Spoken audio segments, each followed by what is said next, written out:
Oi, pessoal, tudo bem com vocês? Vamos para mais uma aula. Espero que vocês estejam bem, aproveitando em família, com o pai, com a mãe, com a avó, com o irmão, com o cachorro, tá? Então, para essa semana, a atividade é bem simples. Vamos falar sobre os sujeitos históricos que nós já vimos em sala de aula, tá? Quem são os sujeitos históricos? Semana passada nós vimos a questão da raça, da etnia, né? E um tema bem polêmico e que vale muito vocês pensarem um pouco mais a respeito. E seguindo essa mesma linha, nós falaremos sobre os sujeitos históricos. Quem são? Esses sujeitos históricos, eles podem ser individuais e coletivos, tá? O que é um sujeito, então? O sujeito histórico são todos aqueles que, por meio de suas ações, participam do processo histórico. Mas essa participação, ela pode ser de propósito ou simplesmente pelo fato da pessoa existir, tá? E o que é que isso tem de importante? O que isso tem de importante é que a história, ela não é feita só por pessoas importantes, tipo um rei, um general, um político, como o presidente do país, por exemplo, né? Essa história, ela é feita por sujeitos individuais também.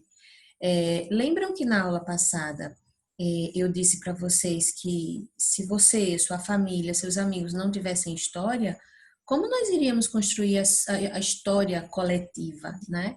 Como nós iríamos explicar o surgimento da cidade, por exemplo? Então, além do sujeito individual, que sou eu, é você, é seu pai, é sua mãe, qualquer pessoa que existiu na humanidade, ela faz parte, ela é um sujeito histórico, tá? Tem também os agentes coletivos. E o que são os agentes coletivos? São aquelas pessoas que estão reunidas em grupos, tá? Aqui eu coloquei para vocês como exemplo, por exemplo, assim, exemplo, né? Associação de moradores, sindicatos, organizações não governamentais. E para a gente ter exemplo, ideia de como esses agentes coletivos atuam, eu trouxe para vocês uma foto, observem aqui no slide, que dá para vocês lerem aí. Essa foto foi tirada no ano de 1992 e retrata o pedido da população para que o então presidente, na época, presidente Fernando Collor de Mello, ele saísse do governo. Ele cometeu algumas atrocidades enquanto era presidente do Brasil, e aí todo mundo foi para as ruas para pedir o impeachment dele, tá? Então, observem que nessa foto aqui, há uma aglomeração de pessoas, né? Então, várias pessoas pedem a saída de Fernando Collor de Mello, que nós também vamos estudar isso mais para frente. Em um outro bimestre, nós vamos estudar como é que foi o governo Collor e por que que ele